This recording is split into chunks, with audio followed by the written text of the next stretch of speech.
তবে সেলাই চলতেছে, এই মেশিনটার সেলাই অনেক সুন্দর। দেখেন অটোতে সেলাই হয়ে যাচ্ছে। এখানে অভিজ্ঞ কারিগর দ্বারা, অভিজ্ঞ টেকনিশিয়ান দিয়ে সেলাই হয়। এখানে দেখেন কতগুলো রো, এই রোগুলো এখানে দেখেন কতগুলো সুতা দিয়ে একটা সেলাই হয়, একটা গাইড। এখানে যদি পুলিশ কলেজ স্কুল,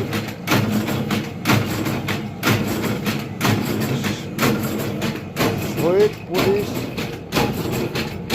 স্কুলের রিসার্চ ডায়েরি। আসুন দেখেন কত সুন্দর, এগুলো সব সেলাই হয়েছে, এগুলো সব সেলাই হয়েছে, কত সুন্দর দেখেন। এখানে সব মেশিনে সেলাই করা হয়, না হাতে কোনো সেলাই নেই, এখানে কোনো হাতে সেলাই নেই, খুব সুন্দর মেশিনে সেলাই, অনেক সুন্দর। দেখেন এগুলো সব সেলাই হবে, অভিজ্ঞ কারিগর দ্বারা সেলাই হচ্ছে। ধন্যবাদ আপনাদেরকে। আসসালামু আলাইকুম।